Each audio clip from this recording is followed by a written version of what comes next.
கனிமொழி அவர்கள் சொல்லியிருக்காங்க. வாவு சிதம்பரனாரை பற்றி பேசுகிறாங்க. சிதம்பரம் பிள்ளையை பற்றி அவங்க எலெக்ஷன் வரும்போது தான் அவங்க தூத்துக்குடி. ஆனால் வாவு சிதம்பரம் பிள்ளையை பற்றி பேசவே மாட்டாங்க. கப்பல் ஓட்டிய தமிழனை பற்றி பேசவே மாட்டாங்க அவங்க.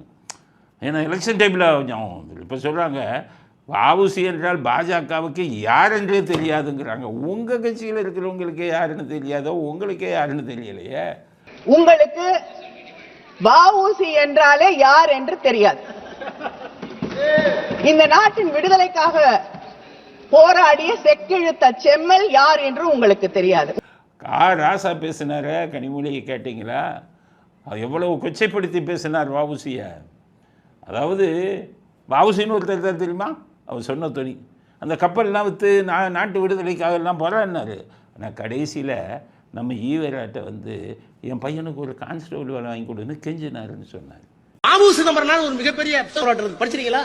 வாவு சிதம்பரனார் பிள்ளைன்னு ஒரு பெரிய சுதந்திர போராட்ட வீரர். இந்த நாடு விடுதலை அடைய வேண்டும் என்பதற்காக கோடிக்கணக்கான சொத்தை வித்து, தன் இருந்த கப்பலை வித்து, பெரிய தனவந்தர் எல்லாத்தையும் வித்துட்டு என் பிள்ளைக்கு ஒரு போலீசார் வாங்கி கொடுன்னு பெரியார் வந்து கெஞ்சினார். போலீசார் வாங்கி கொடுன்னு பெரியார் வந்து கெஞ்சினார்.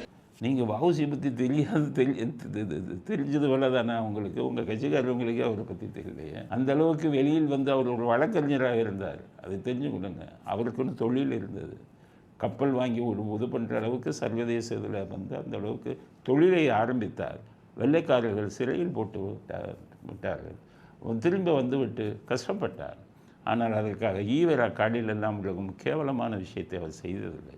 எவ்வளோ பெரிய தலைவர். ஈவரா ஜஸ்டிஸ் கட்சியில் இருந்துக்கிட்டு வெள்ளைக்காரர்களுக்கு ஆதரவாக குரல் கொடுத்தார். இவர்களெல்லாம் வெள்ளைக்காரனை எதிர்த்து இந்தியா சுதந்திரத்துக்காக குரல் கொடுத்தார்கள். அப்படிப்பட்ட ஒருத்தர் வந்து ஈவரா காலில் விழுந்தார்னு சொன்னீங்கன்னா, கனிமொழி அவர்களுக்கு சொன்னேன், நீங்கள் தான் வந்து வஉசியை புரிஞ்சுக்கலை. எலெக்ஷன் டைமில் தான் நீங்கள் வஉசியை பற்றி பேசுகிறீங்க. என் வஉசியை பற்றி உங்களுக்கு ஒரு நம்பிக்கை இருந்தால், அவர் மேலே மரியாதை இருந்தால், ஊருக்கு பஸ் ஸ்டாண்ட்லேருந்து நூலகத்தில் இருந்து உங்கள் அப்பா பேர் வைக்கிறீங்களே, நீங்கள் தூத்துக்குடி எம்பி தானே.